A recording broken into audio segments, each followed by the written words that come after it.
જય અવધૂત.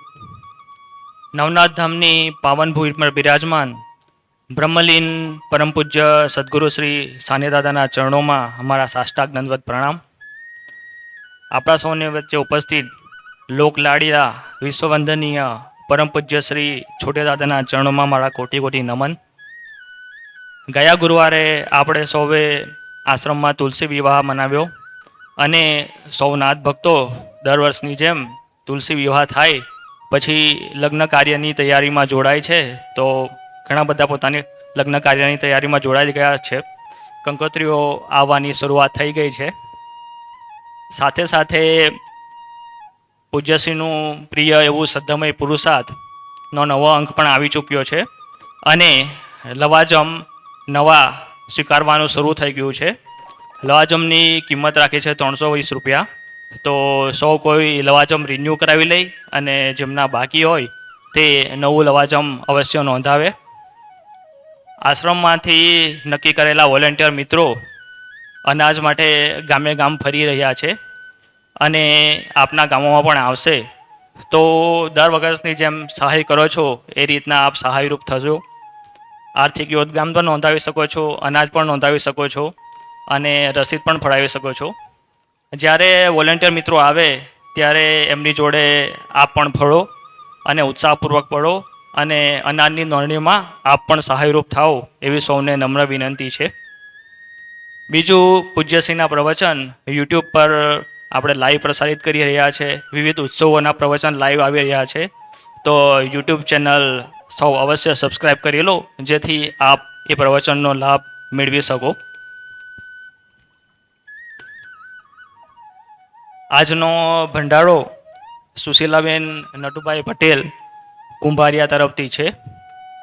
સુશીલાબેન વર્ષોથી આશ્રમમાં આવે છે અને જ્યારે આશ્રમમાં આવતા ત્યારે પૂજ્યશ્રી સાનિદાદા એમને કહેતા કે તું તો મારી દીકરી છે અને એ વાતને તેમણે ધ્યાનમાં રાખી વર્ષોથી મા વિમલાના સ્મરણાર્થે એ આશ્રમમાં ભંડારો કરાવતા આવ્યા છે અને આજે પણ એમણે ભંડારો કરાવ્યા છે. તો ખરેખર આ એક સાચી પ્રેમની સગાઈ કહેવાય. તો સુશીલાબેનને એના માટે ખૂબ ખૂબ ધન્યવાદ. અન્ન ક્ષેત્રે યોગદાન આવ્યું છે. હીરુભાઈ દેશમુખ ધરમપુર 20 કિલો સુરણ, 5 કિલો બટાકા, 4 કિલો ટામેટા. શાંતુભાઈ ચૌધરી વેડછી 15 કિલો રીંગણ, 5 કિલો ટામેટા. ધીરુભાઈ પટેલ કુકેરી 3 મણ ચોખા. તો સૌ પર પૂજ્યશ્રીની કૃપા સદા વરસતી રહે એ જ પ્રાર્થના. હવે આજના પાવન દિને પરમ પૂજ્ય શ્રી છોટેદાદાને નમ્ર વિનંતી છે કે એમની વિચાર ગંગા પ્રવાહિત કરે. જય અવધૂત.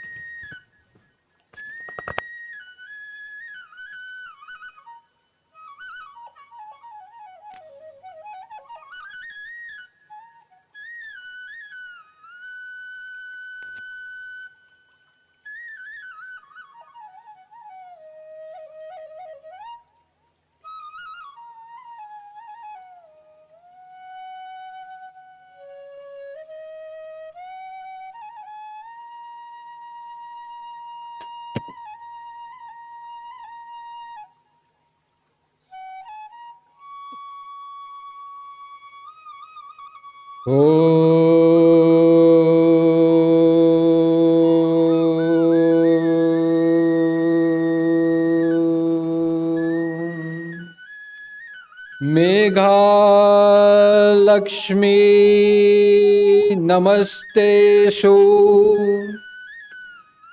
कलिकल्मषनाशिनी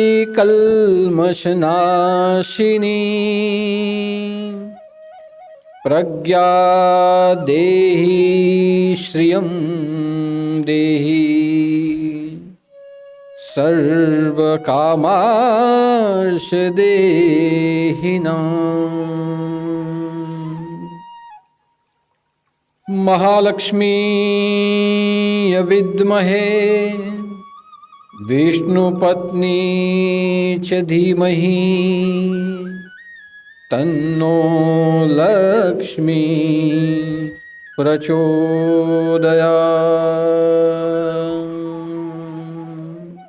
अवधूत चिंतन श्री गुरुदेव दत्त सदगुरुदेव की जय। नवनाथ चिंतन श्री गुरुदेव दत्त। अलख निरंजन। आदेश आदेश आदेश।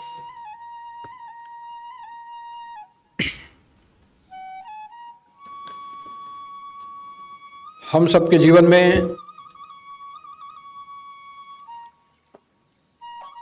महालक्ष्मी के स्वरूप में विराजमान,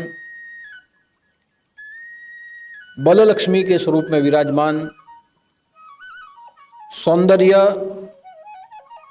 शक्ति और शोभा लक्ष्मी के स्वरूप में विराजमान तथा मेघा लक्ष्मी के स्वरूप में विराजमान ऐसे हमारे सद्गुरु श्री सानेनाथ जी के चरणों में मेरे कोटि कोटि नमन। साथ साथ जिस महालक्ष्मी की कृपा से हमें बुद्धि प्राप्त होती है, हमें मेघा बुद्धि लक्ष्मी के रूप में प्राप्त होती है, जिसके द्वारा कलयुग के प्रभाव से हम मुक्त हो सकते हैं, जिस शक्ति की कृपा से हमारी सद्बुद्धि का उत्कर्ष होते हुए हम बुद्धि के श्रेष्ठोत्तम स्तर पर मेधावी बनते हुए पहुंचते हैं, जिनका सानिध्य हमें समृद्धि देता है और जिनका प्रेम हमारे जीवन की मनोकामना को पूर्ण करता है, ऐसी महालक्ष्मी देवी के चरणों में मेरे कोटि कोटि नमन। और जो भी नाथ भक्त फेसबुक के माध्यम से और यूट्यूब चैनल के माध्यम से हर गुरुवार की विचार गंगा का दर्शन और श्रवण कर रहे हैं, ऐसे सभी नाथ भक्ति भक्तों को, धर्म प्रेमी भाई बहनों को मेरा जय उदूत, जय जय मच्छिंद्र समर्थ और आदेश।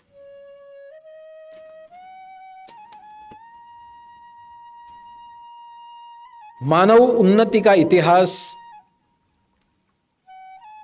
आदिकालीन इतिहास है।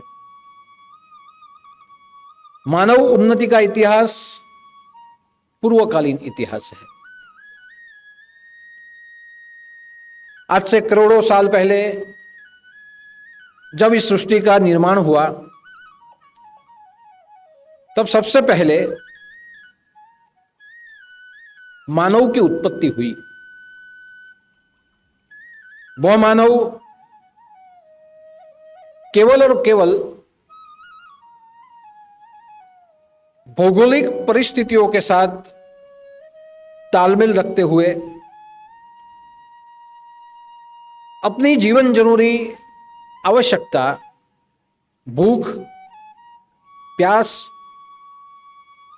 और निवास को ध्यान में रखते हुए अपना जीवन जीता था। क्या खाना चाहिए, क्या पीना चाहिए या कैसे रहना चाहिए, उसका ज्ञान उसे नहीं था। लेकिन उसे जब भूख लगती थी तो वो भूख को मिटाने के लिए कोई भी पदार्थ, चाहे वो वनस्पति हो या किसी प्राणी का शिकार करते हुए वो मांस हो, वो खा लेता था। प्यास लगी तो वो पानी पी लेता था।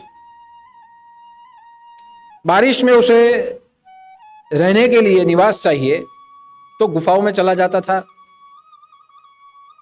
बारिश के बाद वो पेड़ के नीचे भी निवास कर लेता था,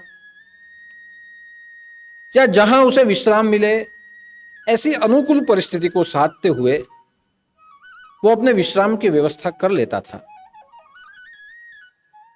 यानी जीवन में कैसे जीना चाहिए, क्या खाना चाहिए, क्या पहनना चाहिए, उसका ज्ञान उसे नहीं था। और इसीलिए उस समय के मानव के चित्रों को हम देखें तो उसे आदि मानव कहा गया, कि प्रकृति के साथ जीने वाला, जंगल की व्यवस्थाओं के साथ जीने वाला, अपनी आवश्यकताओं की पूर्ति आवश्यकताओं के हिसाब से करने वाला वो आदि मानव था। धीरे धीरे धीरे जैसे समय बीतता गया, वो आदि मानव मानव के रूप में उन्नति करता गया, और आज करोड़ों साल के बाद हम देखते हैं तो यही मानव मनुष्य के रूप में जी रहा है। तो हम देख सकते हैं कि पहला जीवन प्राणियों की तरह था, कि जैसे प्राणी आवश्यकता के हिसाब से जीते हैं वैसे ही वो जीता था। और इसलिए कहा गया कि जैसे जैसे मनुष्य की उत्क्रांति होती गई, वैसे मनुष्य के जीवन की एक दशा वो वानर के रूप में देखी गई, कि वो विकसित होता गया, अंत में वो वानर बना, और वानर के बाद वो मानव बना, और मानव के बाद आज जहां यंत्र के साथ जीता है, विज्ञान के साथ जीता है, समझ शक्ति के साथ जीता है, वहां वो मनुष्य बन गया। तो यह उन्नति का पूरा इतिहास अगर हम देखें तो उत्क्रांति किसकी हुई, उन्नति किसकी हुई, या किसका उत्कर्ष हुआ, जिस उत्कर्ष के कारण वानर से मानव और मानव से मनुष्य बन गया। या जितने भी भौगोलिक साधन विकसित हुए, जितने भी विज्ञान विकसित हुए, यह विकसित होना यह किस वस्तु का उत्कर्ष था जो वानर से मानव और मनुष्य तक उसे ले गया। तो यहां आप ध्यान से सोचेंगे तो हमें पता चलेगा कि उत्कर्ष किसका हुआ है। तो उत्कर्ष मनुष्य की बुद्धि का हुआ है। जैसे जैसे मनुष्य की बुद्धि का उत्कर्ष होता गया, वैसे वैसे मनुष्य के खाने पीने में, विचार में, विहार में, रहने सोचने में, सुविधाओं उत्पन्न करने में, ज्ञान और विज्ञान तक पहुंचने में वो सफल हो सका। जैसे बुद्धि का उत्कर्ष हुआ, वैसे ही हमारा चित्र और चरित्र बदल गया। और इसीलिए जहां बुद्धि का उत्कर्ष होता है, वो बुद्धि का उत्कर्ष करने वाली जो शक्ति होती है उसे कहा जाता है लक्ष्मी, उसे कहा जाता है श्री। पिछले कई गुरुवार से मेरे प्रवचन में श्री शब्द के रहस्य को समझाने के लिए कर रहा हूं कि श्री का अर्थ केवल और केवल धन नहीं होता। श्री का अर्थ केवल और केवल संपत्ति ही नहीं होता। श्री परा और अपरा रूप में हमारे जीवन में होती है। जहां धन के रूप में देखे, जहां संपत्ति के रूप में हम देखे, जहां प्रतिष्ठा के रूप में हम देखे या सत्ता के रूप में हम देखे, तो यह श्री अपरा है, जिसका उत्कर्ष हमारे जीवन के लिए उन्नति है, लेकिन कभी ना कभी, कहीं ना कहीं वो समाप्त भी हो जाएगी। लेकिन परा के रूप में जब देखे तो यही श्री हमारा सौंदर्य है, गुणों का सौंदर्य। यही श्री हमारे भीतर की एक सकारात्मक शक्ति है। श्री हमारा बल है, श्री हमारा ज्ञान है, श्री हमारी कीर्ति है। और यह पराश्री हमें दिखती नहीं है, लेकिन हमारे अंदर से धीरे धीरे उसका जब संवर्धन होने लगे तो यही श्री हमारे जीवन को मोक्ष तक पहुंचा देती है, हमें अमर बना देती है। इसलिए आपने देखा होगा कि राजा महाराजा कहीं आए चले गए, उनके पास जो संपत्ति थी वो आज भी इतिहास के रूप में हम वहां जाके देख सकते हैं कि कैसे महल थे, कैसे राजा का जीवन था, कैसे उसके पास हाथी घोड़े थे, कैसे उसके पास यंत्र थे। लेकिन जो आज गाई जाती है, जिसका स्मरण किया जाता है, वो राजा की शक्ति को गाई जाती है, राजाओं की कीर्ति को गाया जाता है। राजा महाराजाओं ने प्रजा के लिए जो काम किए वह उनकी बुद्धि को गाया जाता है। और जिस श्री को गाया जाता है वो अजर और अबर है। संपत्ति धीरे धीरे नष्ट हो जाएगी, लेकिन जो कीर्ति है, जो बल है, जो शौर्य है, जो धैर्य है, या जो उनके अंदर की जो बुद्धि है, मेघा है, वो हजारों हजारों करोड़ों करोड़ों सालों तक गाई जाएगी। उसको आदर्श मानते हुए कई लोग उसके पीछे अपना जीवन व्यतीत करते जाएंगे। इसलिए पिछले कई गुरुवार से, नवरात्रि से श्री शब्द के रहस्य को मैं मेरे विचार मंथन के द्वारा, मेरी विचार गंगा के द्वारा आपके सामने रख रहा हूं। और आज की यह विचार गंगा है श्री शब्द के रहस्य को लेते हुए कि श्री शब्द का एक अर्थ होता है मेघा, श्री शब्द का एक अर्थ होता है प्रज्ञा।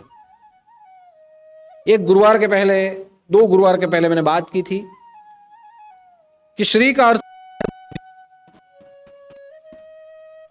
वही बुद्धि जब धीरे धीरे उसका संवर्धन होने लगे और वह बुद्धि कौशल्य का रूप धारण कर ले, कुशाग्र बने, असामान्य बने, तो वो मेघा बन जाती है। यानी एक है बुद्धि, बुद्धि का एक उच्च रूप है मेघा। बुद्धि हम सब में होती है, कम ज्यादा रूप में सब में होती है। पशुओं में भी होती है, प्राणियों में भी होती है, सभी जीवों में होती है। लेकिन बुद्धि का जब उत्कर्ष हो तो यह बुद्धि मेघा के रूप में रूपांतरित हो जाती है। और जब वो मेघा के रूप में रूपांतरित हो जाए तो हमारे भीतर की एक प्रतिभा ये विश्व के सामने आती है। इसलिए बुद्धि के रूप में मैंने कहा था कि बुद्धि की एक व्याख्या होती है जानना, समझना, किसी भी वस्तु का ज्ञान लेना, क्या सही है क्या गलत है उसे ग्रहण कर लेना। यह ग्रहण करने की जो शक्ति है वो होती है बुद्धि। आपके सामने कोई किताब रख दे, उस किताब के अक्षरों को आप पढ़ सको तो वो बुद्धि है। हिंदी में लिखा हुआ पढ़ो तो बुद्धि है। क्या आप हिंदी समझ सकते हो? अगर नहीं समझ सकते तो उसे सीख के पढ़िए और हिंदी समझे तो ये बुद्धि है। जो कुछ आपने पढ़ा है वो आपको याद रह जाता है, ग्रहण हो जाता है, तो ये बुद्धि है। जो कुछ आपने ग्रहण किया वो दूसरों को आप समझा सकते हो, ये भी बुद्धि है। यानी जानना, समझना, दूसरों को समझाना, सभी तथ्यों को का चिंतन करना, यह बुद्धि है। बुद्धि हमारे दैनिक जीवन के साथ जुड़ी हुई है, हमारी आवश्यकताओं के साथ जुड़ी हुई है। हमारे सामाजिक जीवन को जीने के लिए बुद्धि की आवश्यकता पड़ती है। यानी वाणी में, वर्तन में, विचार में सामान्य रूप से जो समझा जाए वो बुद्धि है। इसलिए उसे कहा जाता है कॉमन सेंस, कि सामान्य ज्ञान के साथ जो जीवन जिया जाए वो बुद्धि है, वो सब में होती है। लेकिन बुद्धि जहां उत्कर्ष करे और विशेष बन जाए किसी विषय के रूप में, किसी एक विषय के साथ, तो वो बन जाती है मेधा।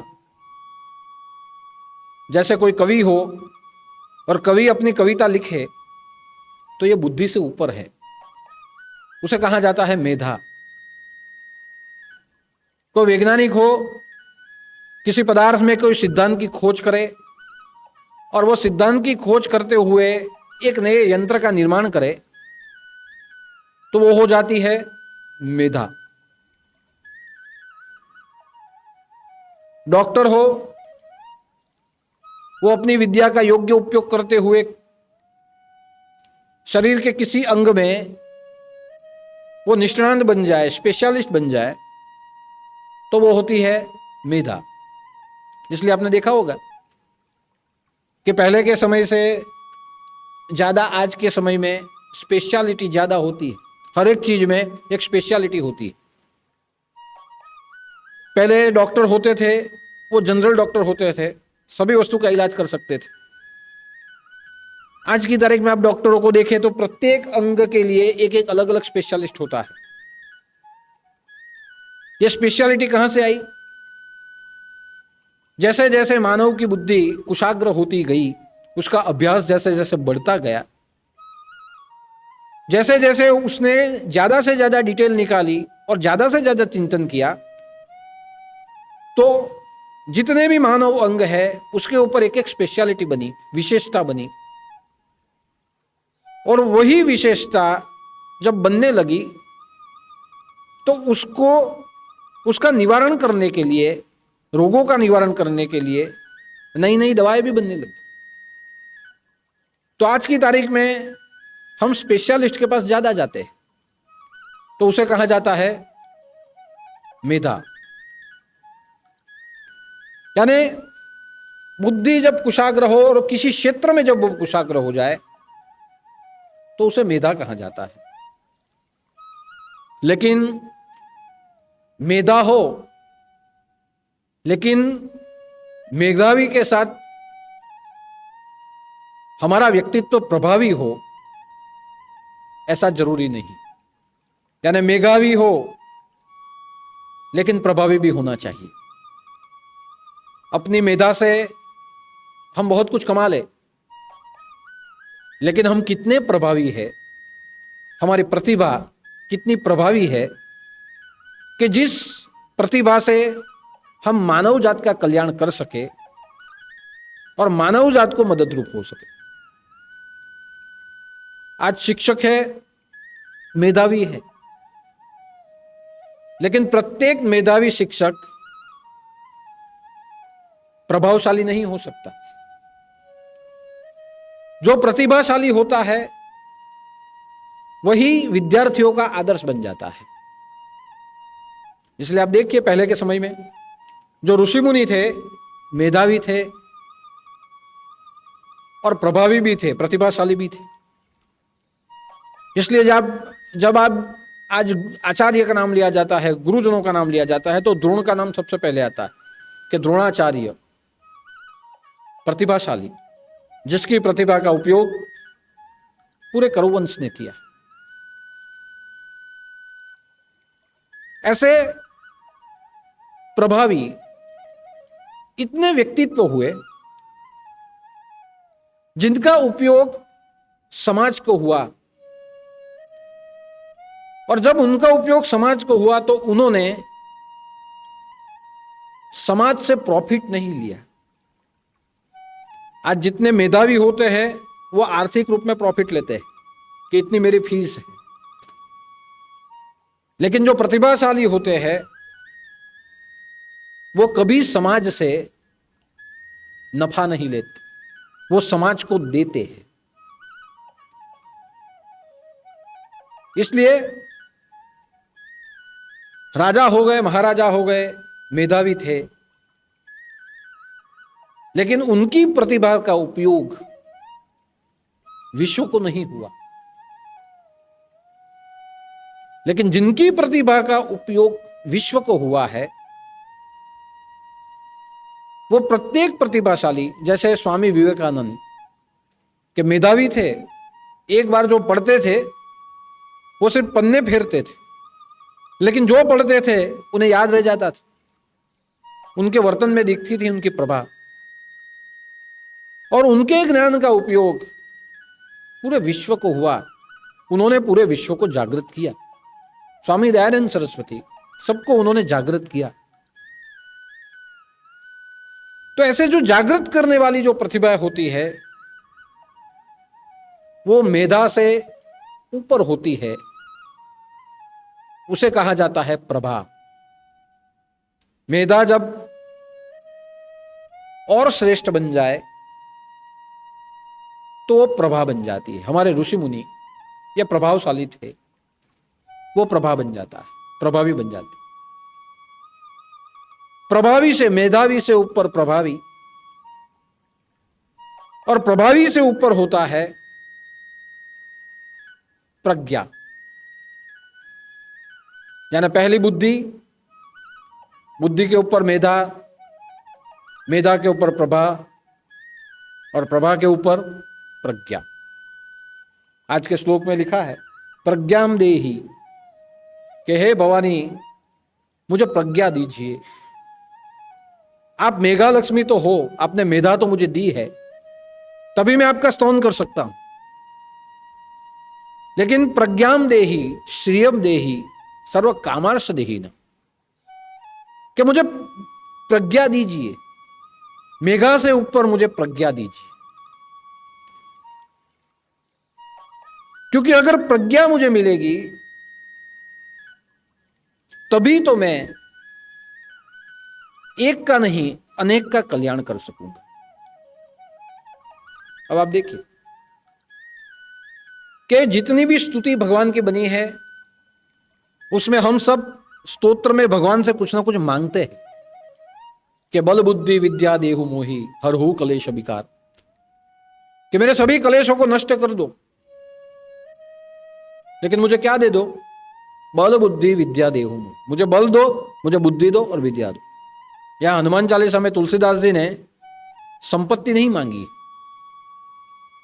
प्रतिष्ठा नहीं मांगी है, कीर्ति नहीं मांगी है, बल बुद्धि विद्या देहु मोहि हरहु कलेश विकार, कि इन सबको नाश कर दो और बल बुद्धि और विद्या मुझे दे दो। ये हम मांगते हैं। तुलसीदास जी ने क्यों मांगी?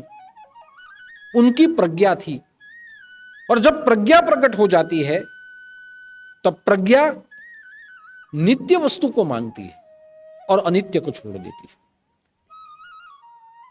किसी पुराण में मेधा स्तोत्र करके एक पूरा स्तोत्र है महालक्ष्मी का। यह पूरे स्तोत्र में महालक्ष्मी से कुछ न कुछ मांगा गया है। हम जितने भी स्तोत्र पढ़ते हैं, आप गणपति अथर्वशीर्षम पढ़िए या जितने भी स्तोत्र पढ़िए, देवी सूक्तम पढ़िए, अर्गला स्तोत्रम पढ़िए, कुंजिका स्तोत्रम पढ़िए, आदित्य स्तोत्र पढ़िए, आप कुछ भी पढ़िए, उसमें अंत में हम कुछ ना कुछ मांगते हैं। तो ये हम क्यों पढ़ सकते हैं? केवल बुद्धि से हम नहीं पढ़ते, हम पढ़ते इसीलिए है कि हमें मेधा चाहिए। लेकिन मेधा के साथ साथ क्या चाहिए? प्रज्ञा चाहिए। हमारे सनातन धर्म में एक नियम है कि भगवान का अभिषेक किया जाता है। भगवान की मूर्ति रखी जाती है पूजा में और भगवान का अभिषेक किया जाता है। जब भगवान का अभिषेक किया जाता है तो उसकी प्रथा कैसी है कि अभिषेक किया जाता है तो अभिषेक में सबसे पहले पाद्यम, हस्तम, मुखे ही आचमनियम और स्नानीय जलम, ये 4 करते हुए अभिषेक होता है। और जब पूर्ण अभिषेक किया जाता है तो भगवान के मस्तक के ऊपर पानी चलाया जाता है। आप जब भी भगवान का अभिषेक करो तो मस्तक के ऊपर पानी डालते हो, और मस्तक के ऊपर पानी डालते हुए हम पूरे स्तोत्र का पाठ करते हैं। लघु रुद्री का पाठ करते हैं, पुरुष सूक्तम का पाठ करते हैं, जो भी स्तोत्र हो उसका एक बार नहीं अनेक बार उसका पाठ करते हैं। और उसका पाठ करने के बाद मूर्ति के मस्तक पे पानी डालो, जो पानी निकले वो तीर्थ है ऐसा समझते हुए उसको हम पीते हैं। और पीने के बाद हमारी आंखों को लगाते हैं, हमारे मस्तक पर लगाते हैं और शरीर पे मल देते हैं। तो अभिषेक में मस्तक के ऊपर ही क्यों पानी डाला जाता है?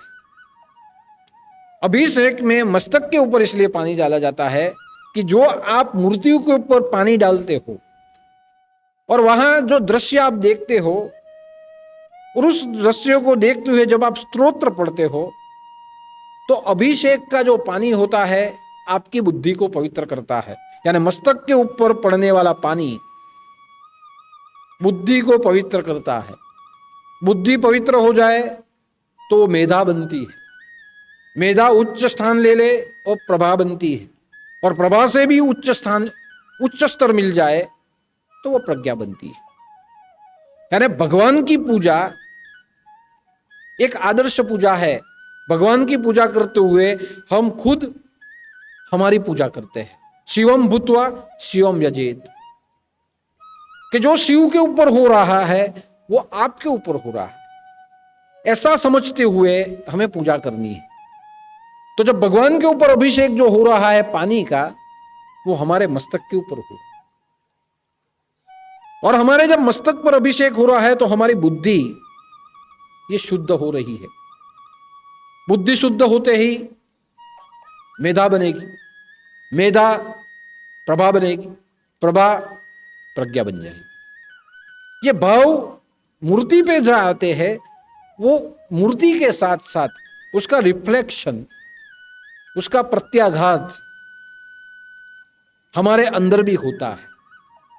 यानी मूर्ति तो शुद्ध होती है लेकिन मूर्ति से ज्यादा हमारी बुद्धि शुद्ध होती है। इसीलिए अभिषेक में पानी मूर्ति के मस्तक के ऊपर डाला जाता है। गणपति अथर्व शीर्षम, शीर्षम, शीर्षम का अर्थ क्या होता है? शीश। भगवान गणपति के मस्तक का अभिषेक। क्यों मस्तक का? भगवान को जरूरत नहीं। वहां जब अभिषेक हो तो उसका रिफ्लेक्शन, उसकी प्रत्याघात हमारे मस्तक पे पड़ता है। और इसीलिए मस्तक शुद्धि यानी बुद्धि शुद्धि, बुद्धि शुद्धि हो तो मेधा, मेधा हो तो प्रभा, और प्रभा हो तो क्या मिले? प्रज्ञा हमें प्राप्त होती है। हम जब बाथरूम में नहाने के लिए जाए तो बहुत कम माथे पे पानी डालते हैं, हमारे कांधे पे पानी डाल के नहा के हम निकल आते हैं। लेकिन जब जब भगवान के ऊपर अभिषेक हो तो मस्तक के ऊपर ही किया जाता है। ये मस्तक के ऊपर का अभिषेक हमारे मस्तिष्क की शुद्धि है, भगवान की शुद्धि नहीं। वो तो परम पवित्र है। और जब वो जल हम पिए और आंखों पे लगाए, मस्तक के ऊपर लगाए, तो वहां से हमारे मस्तिष्क की शुद्धि होती है, हमारे बुद्धि की शुद्धि होती है। तो ये जितने भी जो स्तोत्र बने हैं, जिन्होंने ये स्तोत्र बनाए हैं, ये मेधावी भी थे, प्रभावी भी थे, लेकिन ये प्रज्ञा पुरुष थे। यानी सबसे ऊपर का बुद्धि का एक शुद्ध स्तर होता है प्रज्ञा। और इसलिए वेदों का वाक्य आया है, क्या वाक्य है वेदों का, ऋग्वेद का, प्रज्ञानम ब्रह्म। इस पूरे विश्व में अगर कोई ब्रह्म है तो मेरी प्रज्ञा, यही ब्रह्म है, यही परमात्मा है। परमात्मा को बाहर ढूंढने की जरूरत नहीं है। प्रज्ञानम ब्रह्म, मेरे अंदर से प्रकट होता हुआ ज्ञान, यही ब्रह्म है। यानी प्रज्ञाम देहि दान, कि मुझे प्रज्ञा दीजिए। मेघा तो दे दिया, मुझे अभी प्रज्ञा चाहिए, मुझे प्रज्ञा दीजिए। देखिए ये सभी बुद्धि के ही स्तर है, लेकिन जैसे जैसे जैसे उसका उत्कर्ष होगा वैसे हम प्रज्ञावान बनेंगे। आज जीवन में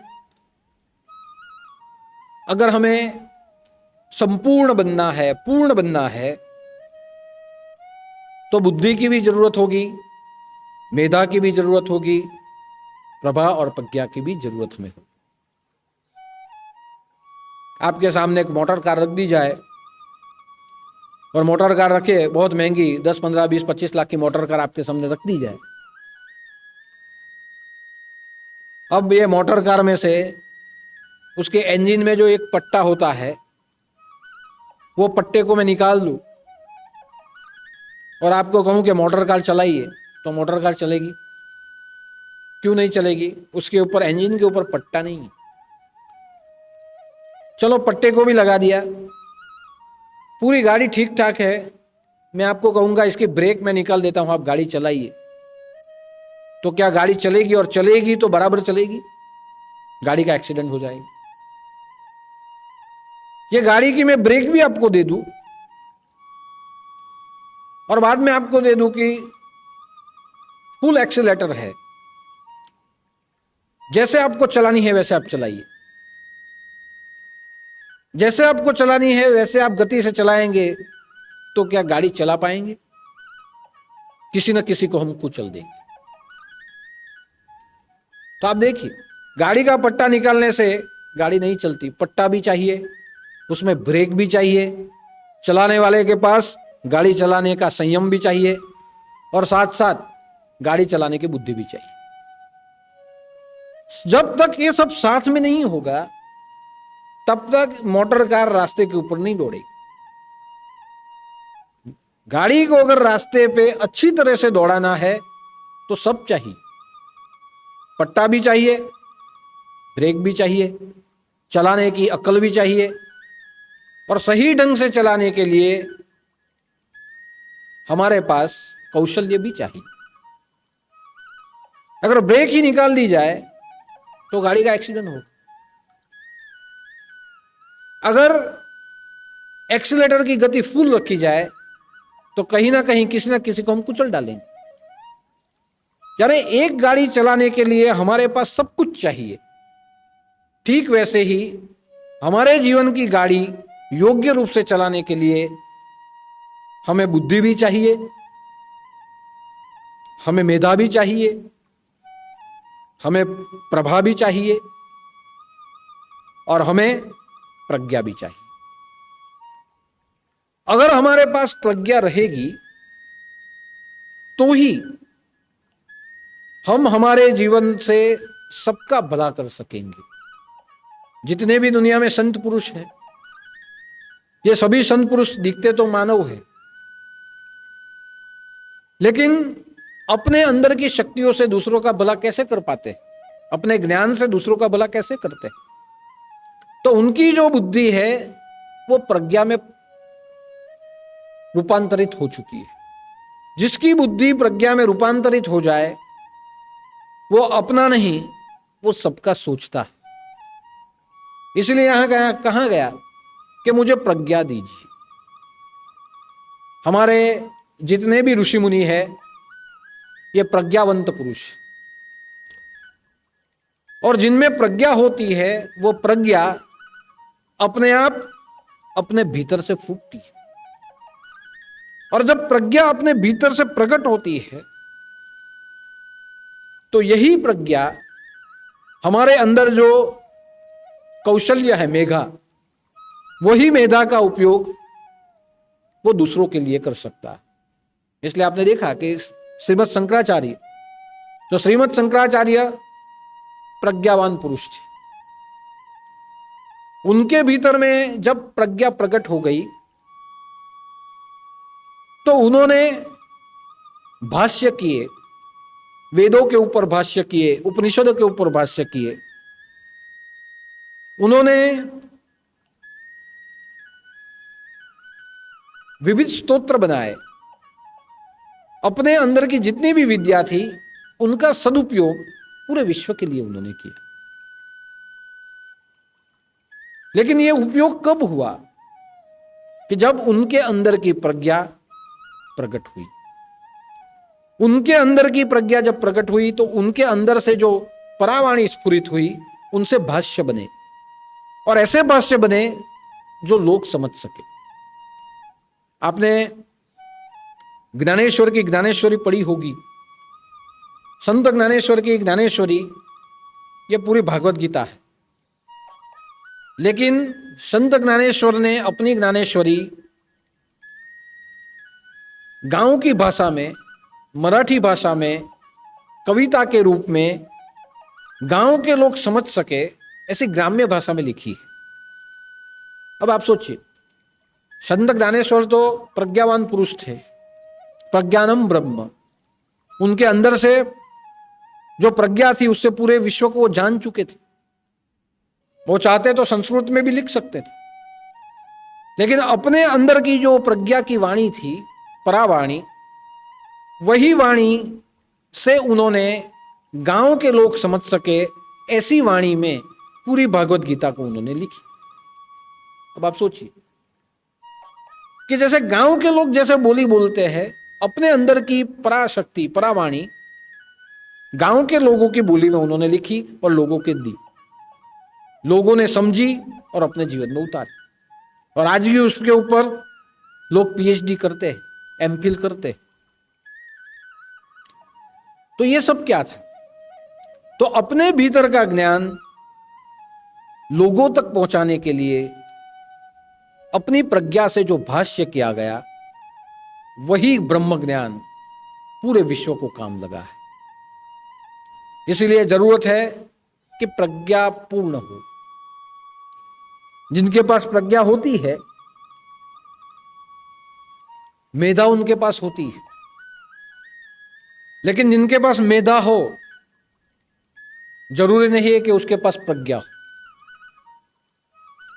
जिसके पास मेधा हो, जिसके पास प्रज्ञा होती है, उसके पास मेधा भी होती है, उसके पास प्रभा भी होती है, उसके पास बुद्धि भी होती है। लेकिन जिसके पास मेधा हो, जरूरी नहीं है कि उसके पास कॉमन सेंस हो सकता है, उसके पास बुद्धि हो सकती है। यानी ये तफावत आता है। लेकिन जिसके पास प्रज्ञा हो, उसके पास सब हो सकता है। सर आइजैक न्यूटन ने गुरुत्वाकर्षण के नियम को खोजा, कई नियम उसने बनाए। विज्ञान को ढूंढते हुए उनके सिद्धांत यंत्र बनाने में भी मदद रूप हुए। पूरे विश्व में उनकी ख्याति।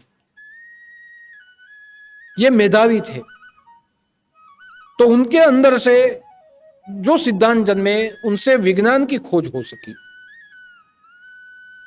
लेकिन उनकी एक कहानी है कि एक बार न्यूटन ने अपने घर के लिए 2 कुत्ते पाले। एक कुत्ता बड़ा और एक कुत्ता छोटा। अब 2 कुत्ते उनके घर में उन्हें रखने थे। तो उन्होंने एक मिस्त्री को बुलाया, सुथार को बुलाया, मिस्त्री को बुलाया, और मिस्त्री को कहा कि ये जो मेरे घर का दरवाजा है, उस दरवाजे में 2 छेद कर दो, एक बड़ा और एक छोटा। क्यों? तो मेरे पास एक कुत्ता बड़ा है, एक कुत्ता छोटा है। जब रात में दरवाजा बंद होगा तो ये दोनों कुत्तों को घर में आने जाने की जरूरत पड़ेगी। तो जो बड़ा कुत्ता है उसके लिए बड़ा छेद करो दरवाजे में, और जो छोटा कुत्ता है उसके लिए छोटा छेद करो। वो कारपेंटर, मिस्त्री हंसने लगा कि आप कैसे आदमी हो? क्यों क्या हुआ? आप वैज्ञानिक हो, पूरी दुनिया आपको मानती है, कॉमन सेंस नहीं है क्या? इतनी भी अकल नहीं है क्या? अरे तू मुझे अकल सिखा रहा है? इतना विज्ञान मैंने ढूंढा, इतने सिद्धांत ढूंढे, और मैं तुझे कहता हूं दरवाजे में 2 छेद कर दे, एक बड़ा और एक छोटा, और तू मुझे अकल सिखा रहा है? कॉमन सेंस तू मुझे सिखा रहा है? तो क्यों, क्या हुआ? तो उसने ऐसे ही कहा कि इसमें 2 छेद करने की जरूरत क्या है? क्यों? ठीक है, तू बता तेरी अकल कितनी है? सुथार ने क्या किया, एक बड़ा सा दरवाजे में एक छेद बड़ा सा बनाया। सबसे पहले उसने बड़े कुत्ते को घर में दाखिल किया, उसके बाद उसके पीछे छोटे को कर दिया। न्यूटन देखते रह गए, ये तो चमत्कार है, मैं 2 बनाने वाला था, तूने एक ही में दोनों को दाखिल कर दिया। तब कारपेंटर ने कहा, अरे ये तो कॉमन सेंस है, एक बड़ा छेद बन जाए उसमें से छोटा चला ही जाएगा ना, तो छोटे और बड़े के लिए अलग अलग करने की जरूरत क्या है? बाद में न्यूटन ने सोचा कि सही बात, बड़ा एक छेद हो जाएगा तो एक बड़ा जाएगा तो पीछे छोटा चला जाएगा, तो मैं 2 छेद क्यों करवा रहा था? अब आप सोचिए, यह कॉमन सेंस का विषय है। लेकिन न्यूटन इतने बड़े वैज्ञानिक, मेधावी होने के बाद भी कॉमन सेंस नहीं था, बुद्धि नहीं थी।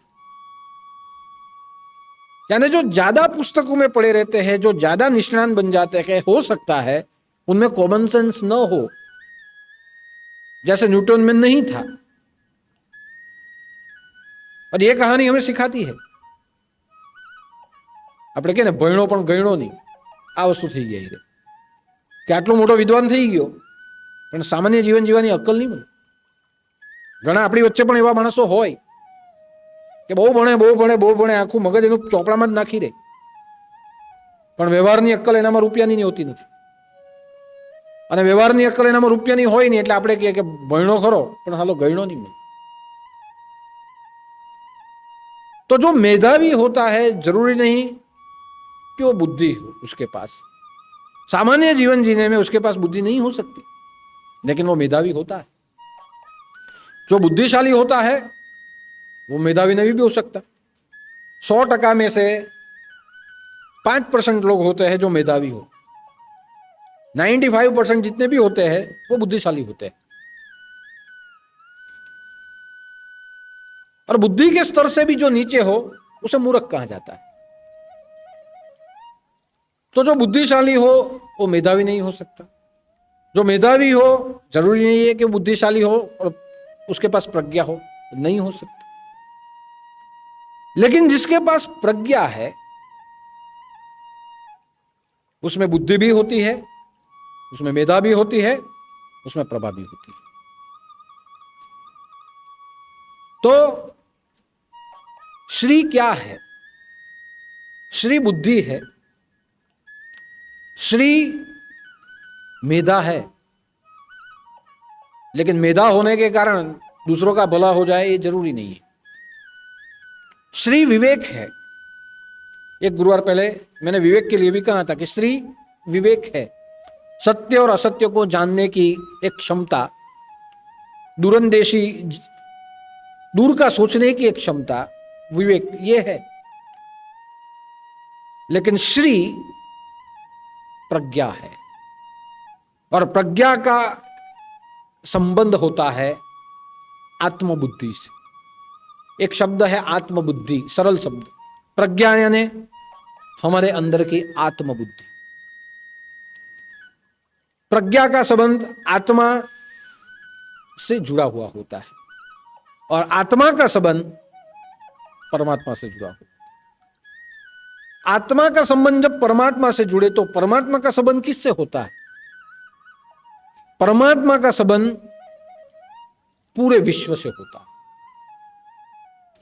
और इसीलिए वेदों ने वाक्य दिया है प्रज्ञानाम ब्रह्म, कि मेरे अंदर से स्फूर्णा होने वाली प्रज्ञा, जिसे कहा जाता है ज्ञान, ये ज्ञान ही ब्रह्म है. ज्ञान ही परमात्मा है। और ऐसा ज्ञान जो नित्य और अनित्य को पहचान सके, सत्य और असत्य को खोजने वाला विवेक, दूध नु दूध और पानी नु पानी, ये विवेक, क्या सही है क्या गलत है जानने वाला विवेक। लेकिन नित्य और अनित्य के भेद को जानने वाली बुद्धि, ये आत्मबुद्धि है, ये प्रज्ञा है। जिसके पास प्रज्ञा होती है उसकी ये दोनों आंखें बंद हो जाती है, उसकी सिर्फ ये अंतर की आंखें देखती है। और इसीलिए उसे कहा गया ज्ञान, अंदर से स्फुरना होने वाला ज्ञान। वसुधैव कुटुंबकम सर्वभवन्तु सुखिनः तेन तक्तेन भुंजी था। ये जितने भी सूत्र आए हैं ये वेद व्यास जी ने अपनी प्रज्ञा वाणी से निकाले हैं, जहां एक अकेले की बात नहीं, जहां सबकी बात होती है। ईशावास्यम इदम सर्वम, भगवान सब में है। ये क्या है? आत्मबुद्धि। कि मेरे आत्मा ने जो अनुभव किया है कि मेरे में आत्मा है, वही आत्मा दूसरे में भी है, समान है। मेरे में छोटा है, इसमें बड़ा, ऐसा नहीं है। हाथी में बड़ा है, चींटी में छोटा है, ऐसा नहीं है। मेरे अंदर जो आत्मा है, ये दिव्य आत्मा, उसमें भी है। मुझे जो कष्ट होता है, ये कष्ट उसे भी होता है। मुझे जो आनंद होता है, ये आनंद उसे भी होता है। यानी मैं और वो एक ही है। ऐसा सर्वस्व में जो सर्वव्यापक भाव जो जगा दे, वो होती है प्रज्ञा। इसलिए आपने देखा होगा कि ऋषि मुनियों का जो ज्ञान था वो केवल उनके लिए नहीं था, वो सबके लिए था। श्रीमद् शंकराचार्य ने अपना ज्ञान सबको बांटा, ऋषि मुनियों ने अपना ज्ञान सबको बांटा। भगवान श्री कृष्ण ने अपनी गीता केवल अर्जुन के लिए नहीं, सृष्टि के सभी जीव मात्र के लिए उन्होंने सुनाई। और इसलिए जब आप गीता पढ़ोगे तो गीता में भगवान अर्जुन को कहते हैं, लेकिन गीता में कोई धर्म की बात नहीं हुई। ये हिंदू है, ये मुसलमान है, ये सिख, कोई बात नहीं हुई।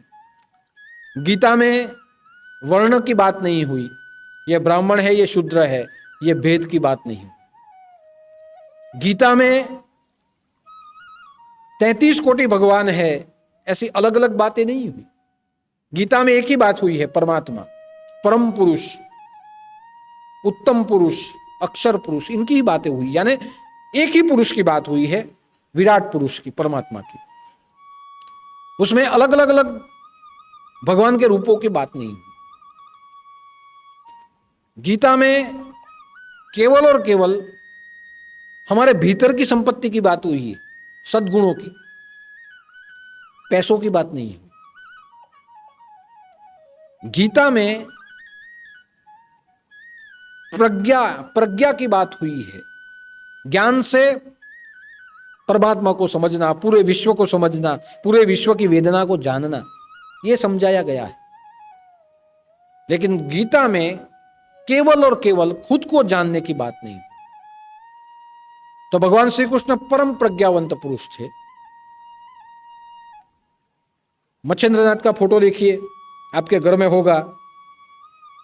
मच्छेंद्रनाथ बैठे हैं, उसके एक बाजू में शेर बैठा हुआ है, दूसरी बाजू में बकरी बैठी है, और मच्छेंद्रनाथ तप कर रहे हैं।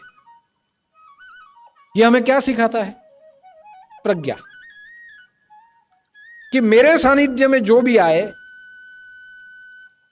शेर हिंसक है लेकिन मैं उसकी आलोचना नहीं करता, और बकरी है, अहिंसक है, फिर भी मैं उसके ये जो गुण है उसका प्रचार और प्रसार नहीं करता, उसकी प्रशंसा नहीं करता। इसे मैं धिक्कारता भी नहीं और इसकी मैं प्रशंसा भी नहीं करता। मेरे आजू बाजू में दोनों बैठे हैं, मैं दोनों का स्वीकार करता हूं। क्यों? इसमें भी मैं परमात्मा देखता हूं, इसमें भी मैं परमात्मा देखता हूं, और मुझ में भी मैं परमात्मा का दर्शन करता हूं। मेरे सानिध्य में दोनों समान है, और जो मेरे सानिध्य में आता है उसे मैं शेर और बकरी का भेद भुला देता हूं। जब मेरे सानिध्य में शेर बैठा है, यह भूल जाएगा कि मैं शेर हूं, मैं बकरी को खाऊंगा। और मेरे बाजू में बकरी बैठी है तो बकरी भूल जाएगी कि मैं बकरी हूं, मैं डरूंगी। मेरे पास जो भी आता है उनको मैं आत्म भाव जगा देता हूं, ये शरीर का भाव भुला देता हूं।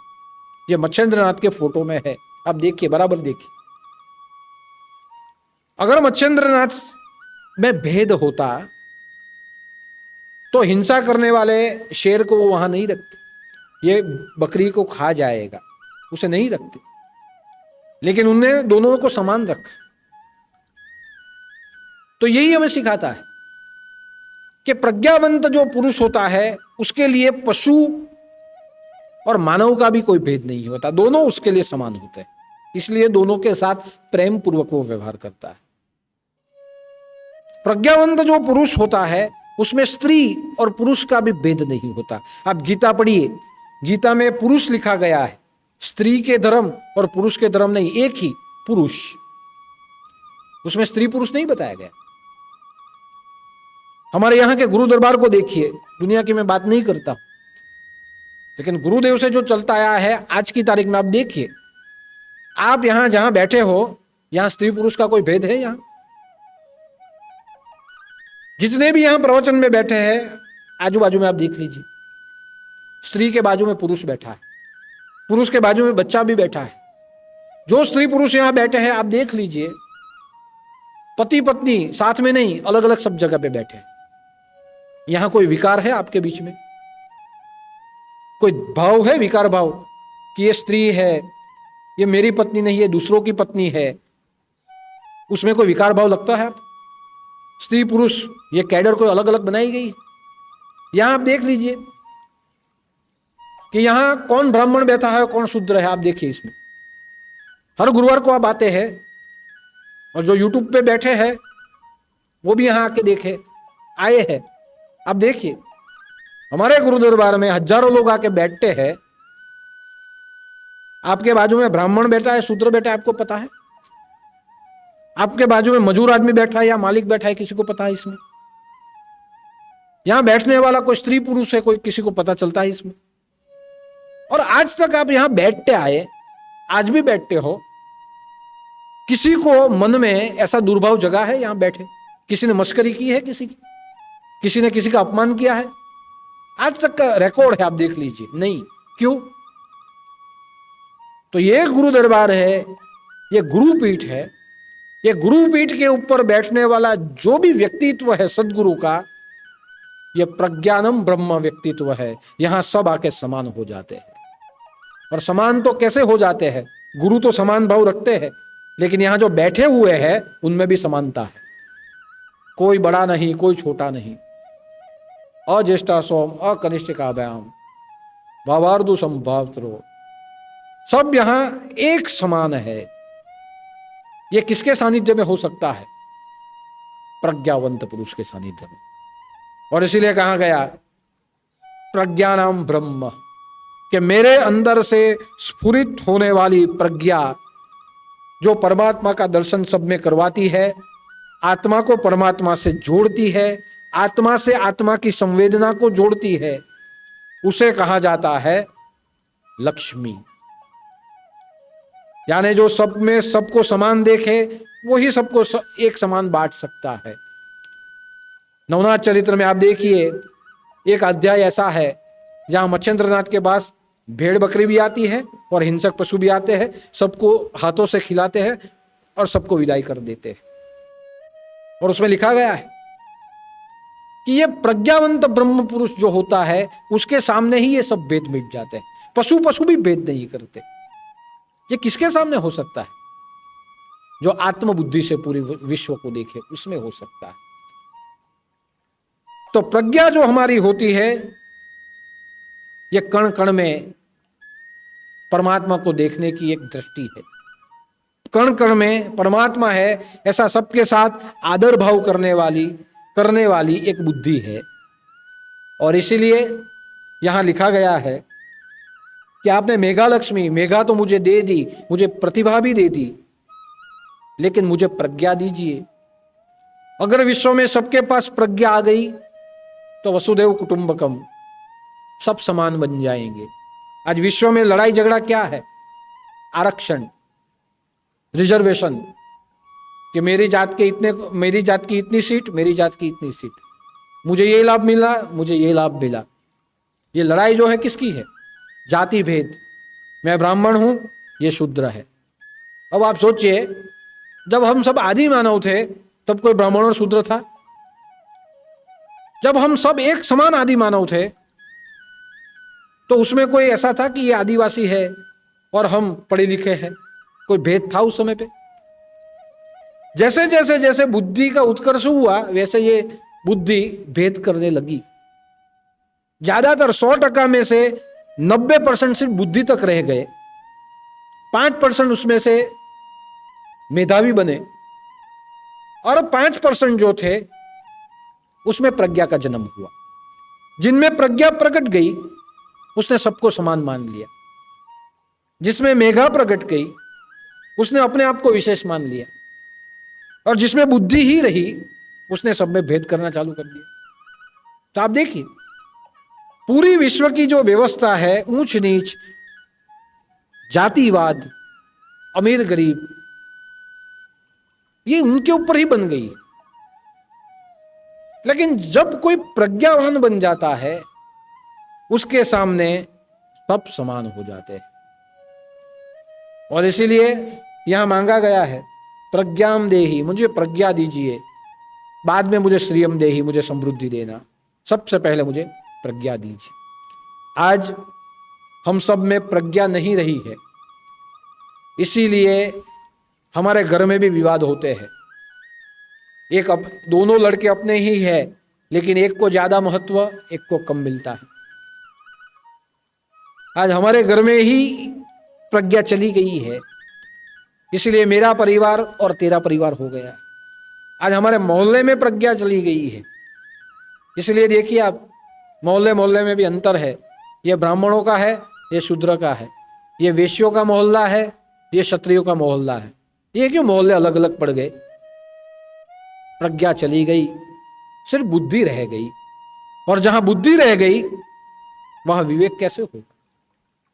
प्रज्ञा से पहले ही विवेक आ जाता है, सत्य और असत्य को अलग करता है, और नित्य और अनित्य जहां जाना जाता है वो प्रज्ञा हो जाती है। प्रज्ञा में सब समा जाता है। और इसीलिए कहा गया कि गुरु दरबार में जब आप आओ तो गुरु कृपा से आपकी बुद्धि शुद्ध होती है। जब गुरु की विशेष कृपा हो जाए तो मेधा बढ़ती है, बाद में आप में प्रभा जन्म लेती है, प्रतिभाशाली आप बनते हो। और जब प्रतिभाशाली बन जाओ तब आपके अंदर प्रज्ञा जन्म लेती है, और यही प्रज्ञा आपको विवेकानंद बना देती है, यही प्रज्ञा गोरखनाथ बना देती है, यही प्रज्ञा न्यूटन बना देती है, यही प्रज्ञा आपको पूरे विश्व में एक आदर्श बना देती है। यानी प्रज्ञावान जो होता है यही आदर्शवान होता है। लेकिन जब से प्रज्ञा चली गई तब से ईश्वर भी हमें ढूंढने से नहीं मिलते। એટલે આજે તમે જુઓ, ઘણા મંદિરો એવા છે કે આ મારા ભગવાન, આ અમારી જાતના ભગવાન, આ તમારી જાતના ભગવાન। જુઓ તમે આપણા હિન્દુ ધર્મમાં ઘણા મંદિરો એવા છે જેમાં અમુક જાતને પ્રવેશ નથી, અમુક જાતના લોકો જ પ્રવેશ પામે। આવું કેમ? ઘણા આશ્રમો એવા છે કે જેમાં અમુક જાતના પ્રવેશ નહીં મળે, અમુક જાતનાને પ્રવેશ। ઘણા આશ્રમો એવા છે જ્યાં તમે જાઓ ત્યારે તમારા જાત પાત પૂછાય, ભાઈ કઈ જાતના? બાજુમાં અટક લખાવો તો જાત બી લખાવો। આવું આશ્રમોમાં ક્યાંથી આવ્યું? આવું મંદિરોમાં ક્યાંથી આવ્યું? વીઆઈપી હોય તેને અલગ પ્રસાદ આપવામાં આવે લાડવાનો, અને જે વીઆઈપી નહીં હોય તેને બુંદી આપવામાં આવે। આવું ક્યાંથી આવ્યું ભાઈ? ક્યાંથી આવ્યું આ બધું? कहां से आया ये सब? जहां से ये सब आ गया मूर्ति पत्थर बन गई, भगवान चले गए। एक बार क्या हुआ, विष्णु भगवान और पार्वती जी बैठे थे, लक्ष्मी जी बैठे थे। विष्णु भगवान ने कहा लक्ष्मी जी को कि मैं विश्व में परिभ्रमण करके आता हूं। तो लक्ष्मी जी ने कहा बैठे रहिए, मत जाइए। क्यों? मुझे लोग कितना याद करते हैं, कितना दुखी है, तो जाके क्या करेंगे? बस मैं जाऊंगा, जिसको जो होगा वो दूंगा। मेरे भक्त बेचारे कितने दुखी है। लक्ष्मी जी ने कहा ठीक है, मैं तो हर रोज सबके यहां घूमती हूं, लेकिन आज आपको जाने की इच्छा हुई तो जाओ, लेकिन इतना याद रखना, जितने भी भक्त के पास जाओ, अगर कोई बेचारा न मिले, कोई आपको बेचारा न मिले तो यहां मत आना, वहीं रह जाना। भगवान बोले ठीक है, मैं जा रहा हूं। भगवान गए कि मेरे भक्त पूरी दुनिया के सब बेचारे कितने दुखी होंगे, चलो मैं जाऊं और सबको बोध पाठ दे दूं कि ये जन्म जन्मांतर के फेरे से छूट जाए, मैं सबको वैकुंठ लेके आ जाऊं। पार्वती जी ने कहा जाओ, अगर कोई बेचारा न मिले तो यहां तक मत आना। भगवान तो गए।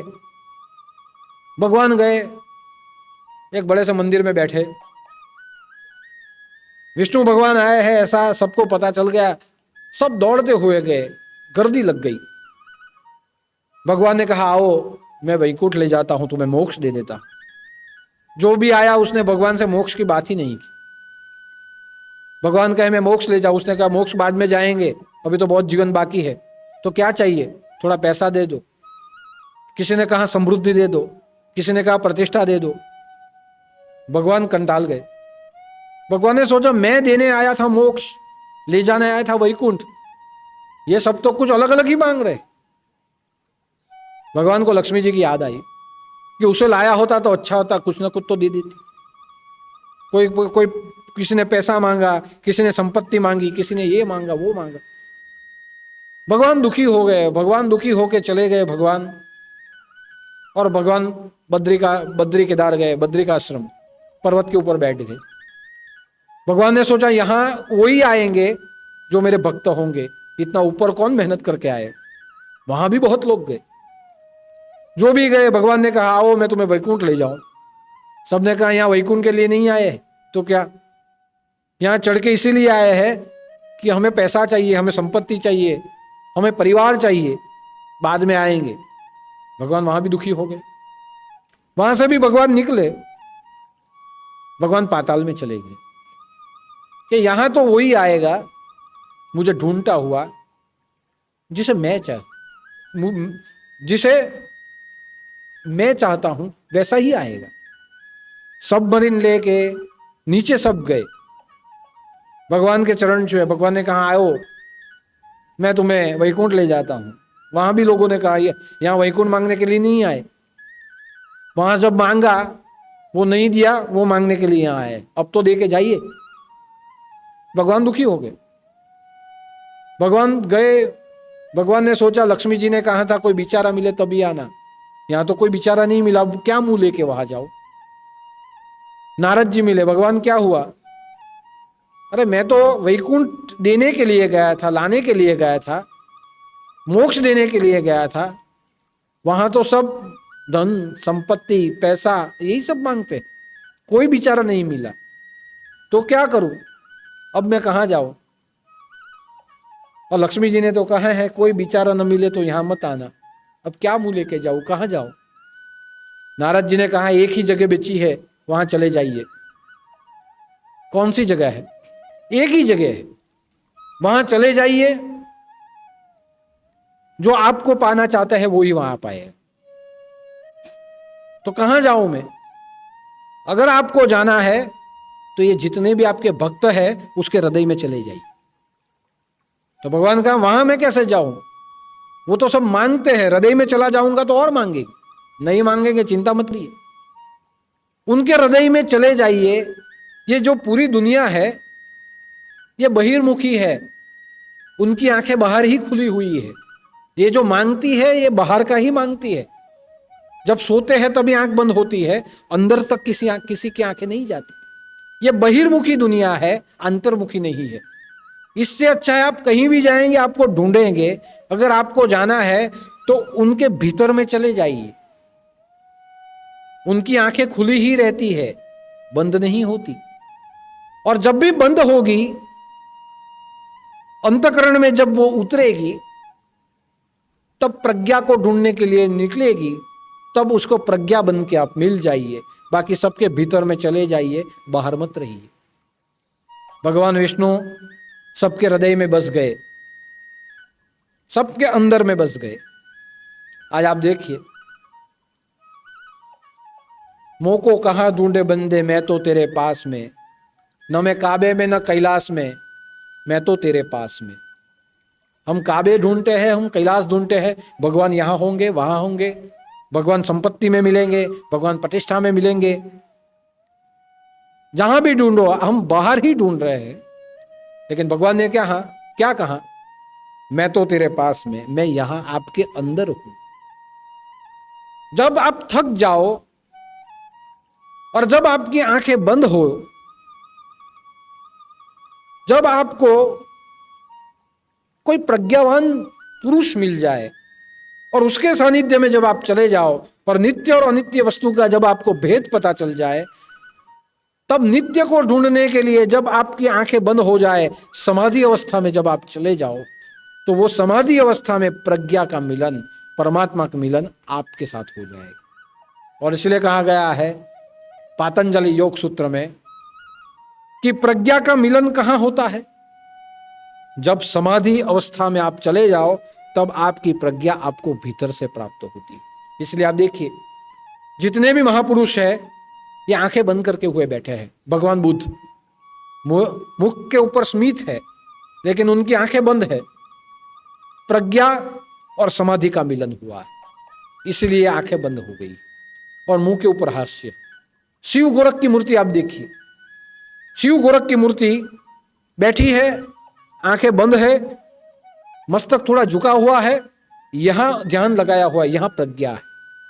अपने भीतर की प्रज्ञा से समाधि जुड़ चुकी है, इसीलिए आंखें बंद हो चुकी है। जितने भी महापुरुष हैं, उनकी मूर्ति को आप देखिए, बंद आंखों की मूर्ति मिलेगी। क्यों? अपनी प्रज्ञा से परमात्मा का मिलन हो चुका है। तो जब हम गुरु के दरबार में आएंगे, गुरुदेव के साथ जुड़ेंगे, धीरे धीरे धीरे हमारी बुद्धि शुद्ध होगी, हमारी प्रतिभा विकसित होगी, तब हमारे भीतर से प्रज्ञा स्फुरित होगी।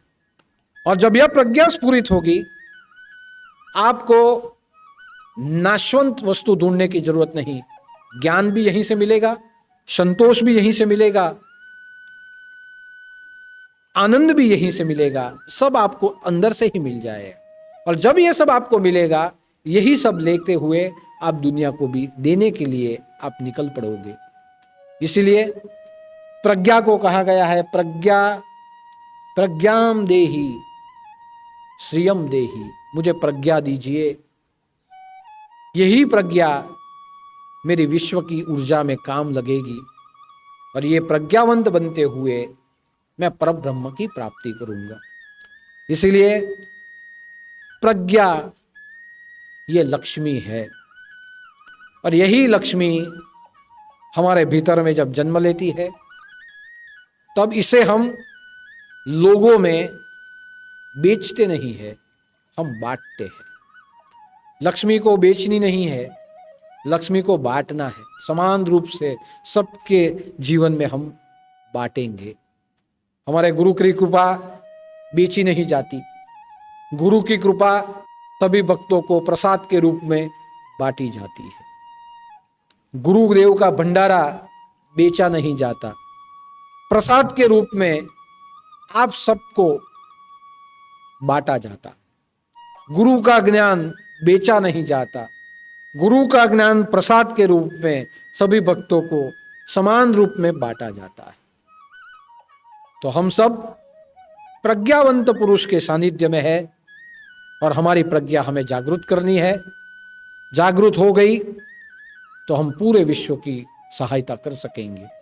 तो आज के गुरुवार पर मां महालक्ष्मी के चरणों में प्रार्थना करते हैं कि आपने हमें बुद्धि तो दी है, आपने हमें मेधा भी दी है, हमारी मेधा का उत्कर्ष हो और हमारी मेधा प्रज्ञा बन जाए, तो यही प्रज्ञा से हम आपको प्राप्त कर सकेंगे और आपके द्वारा जो हमें मिलता है ये धन पूरे विश्व को हम दे सकेंगे। तो हम पे कृपा करें, हमारी मेधा प्रज्ञा में रूपांतरित हो जाए, ऐसी प्रार्थना महालक्ष्मी के चरणों में हम करते हैं। 25 बार गुरु मंत्र बोलते हैं।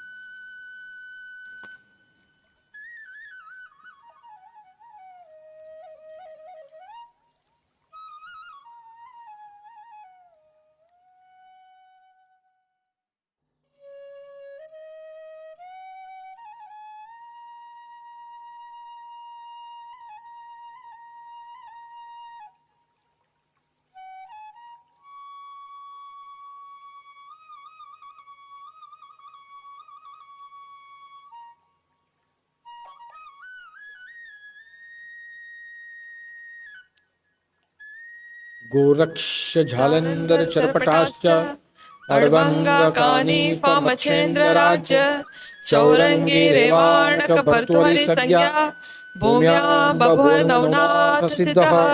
जय जय मच्छेन्द्र समर्थ, जय जय मच्छेन्द्र समर्थ, जय जय मच्छेन्द्र समर्थ। साननाथ महाराज की जय, छोटे दादा की जय।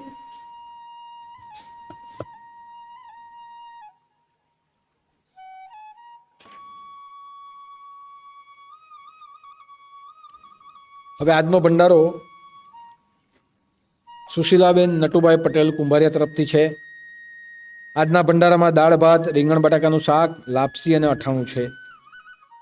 દર વર્ષે સુશીલાબેન વિમલા માતાની પુણ્યતિથિના આજુબાજુના ગુરુવારમાં ગુરુ દરબારમાં ભંડારો કરાવે છે। જ્યારથી આશ્રમમાં આવતા હતા ત્યારથી દાદા એવું કહેતા કે મારી 2 છોકરી, મારી 3 છોકરી, તો ચોથી તું, આમ પહેલેથી એમને બોલતા। અને ધીમે ધીમે ધીમે એમની લાગણી દાદા જોડે એ રીતેની રહી। કોઈ પણ દિવસ આવે તો દાદા ગમે ત્યારે મુલાકાત આપે, આશીર્વાદ આપે, પરિવાર પર પણ ભરપૂર કૃપા એમના। પણ ધીમે ધીમે ધીમે ગુરુદેવ બ્રહ્મલીન થઈ ગયા, વિમલા માતા બ્રહ્મલીન થઈ ગયા। ત્યાર પછી પણ ગુરુ દરબારમાં સેવા કરવાનું એમનું કર્તવ્ય એમણે ચાલુ રાખ્યું। એટલે એક દિવસે મને ઈચ્છા થઈ અને હું એમને કીધું કે તમને જો દાદા દીકરી તરીકે ગણતા હોય તો એક ફરજ મારે તમને સોંપી છે, અને એ ફરજ હું કીધી કે વિમલા માતાની પુણ્યતિથિનો આજુબાજુનો ગુરુવાર તમારે કરવો। એમણે સહર્ષ એને સ્વીકારી લીધું અને મને કીધું કે આજીવન આ ભંડારો હું કરતી રહીશ, કારણ કે લોહીની સગાઈ કરતાં પણ પ્રેમની સગાઈ એ વિશેષ હોય છે। એટલે અહીંયાથી જ ખબર પડે કે લોહીની સગાઈ તો હોય પણ પ્રેમની સગાઈ એ અમર હોય। કેમ? પ્રેમની સગાઈ એટલા માટે અમર હોય કે એમાં બુદ્ધિ નથી આવતી। લોહીની સગાઈ ને તો બુદ્ધિ આવે, આ મારો બાપ, આણે મને આટલું જ આપ્યું, એણે મને આટલું આપ્યું, એમાં બુદ્ધિ આવે। પ્રેમની સગાઈ હોય ત્યાં પ્રજ્ઞા કામ કરે કે મારા પિતાએ જે મને સોંપ્યું છે બીજા કોઈ કરે કે ન કરે, મારે કરવું જોઈએ। અને એના સ્મરણાર્થે દર વર્ષમાં એક ગુરુવાર સુશીલાબેન ભંડારો કરે અને એ ભંડારાનો લાભ બધા જ લે। તો આના પરથી આપણને ખબર પડે કે જે સંબંધ પ્રેમનો હોય, જે સંબંધ પ્રજ્ઞાથી જોડાયેલો હોય, એ સંબંધ એક જન્મોની અનેક જન્મોનો, જન્મ જન્માંતરનો આ સંબંધ હોય। અને લોહીથી જોડાયેલો સંબંધ હોય તે લેવાને દેવાનો હોય, કંઈ લેવા આવે અને કંઈ દેવા આવે ને પૂરું થઈ જાય। પણ સુશીલાબેન જોડેનો દાદાનો સંબંધ હું એવું માનું છું એક જન્મનો નહીં, 7 જન્મનો નહીં, અનેક જન્મનો આ સંબંધ છે। અને આવા સંબંધ એ અમર થઈ જાય છે। હું ઘણામાં જોયું, ઘણા વાત તેને દાદા કહેતા, શિષ્યો તો બી આ તો મારો દીકરો છે, બસ આટલું કહી દીધું એ સમજી લો આ સંબંધ અનેક જન્મોનો થઈ। પોતાના જ દીકરા જોડેનો સંબંધ એ એક જન્મનો કહેવાય, પણ આ જે સંબંધ હોય એ અનેક જન્મોનો કહેવાય। પણ ક્યારે કહેવાય? કે ગુરુદેવના સ્મરણાર્થે જ્યારે આપણે કોઈ કર્તવ્ય એ વચન ભજનની જેમ જ્યારે આપણે ઉપાડી લઈએ ત્યારે કહેવાય। અને એ વચનોને ભજનની જેમ સુશીલાબેન અને એમના પરિવારે કુંભારિયાથી ઉપાડી લીધા. તો આજે પણ વિમલામાની પુણ્યતિથિએ વર્ષોથી એમના થકી ભંડારો થાય છે. ગુરુદેવની કૃપા એમના પરિવાર પર છે, રહેવાની અને આજીવન રહેશે. બસ આવા જ કાર્યો કરવાની પ્રેરણા એમને અને બધાને મળતી રહે એવી હું પ્રાર્થના કરું છું. ત્યાર પછી બીજી વાત કે શ્રદ્ધામય પુરુષાર્થના લવાજમ શરૂ થઈ ગયા છે. અંક લેજો અને વાંચતા રહેજો. દર ગુરુના પ્રવચન એમાં પણ પ્રિન્ટના રૂપે તમારા સુધી પહોંચે છે. અનાજ ઉઘરાવવા માટે વોલેન્ટિયર આવે છે. સહાય બધાને સહાય કરો. જેટલું અનાજ વધારે આવશે, તમે જોઈ લીધું કે લોકડાઉનના સમયમાં કોઈએ કર્યું કે ન કર્યું, પણ નવનાથ ધામથી અન્ન ક્ષેત્ર ચાલુ રહ્યું, એને હજુ પણ આપણે ચાલુ રાખશું. તો એમાં વધારેથી વધારે બધા સહકાર આપે અને એ જ પ્રમાણે ગુરુ દરબાર સાથે બધા जुड़ाइला रहे. तो आज के गुरुवार पर बस इतना ही. सभी भक्तों को मेरा जय उदूत, जय जय मच्छेंद्र समर्थ और आदेश.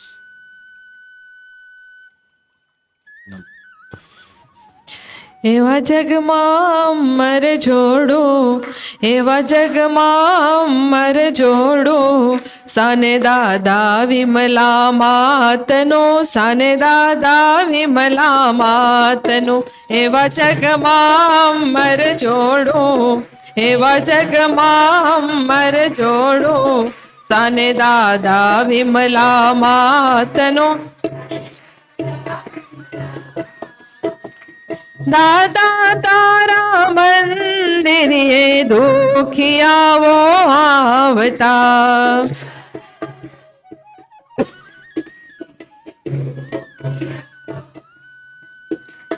દુખિયા આવે તો દાદા સેવાઓ આપતા.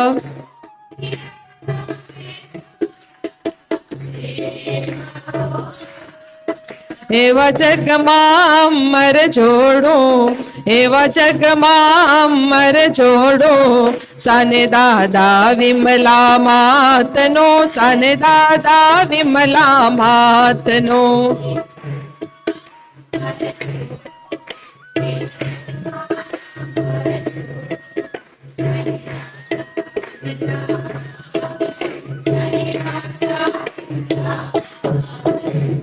દાદા તારા મંદિરે ભૂખિયાઓ આવતા,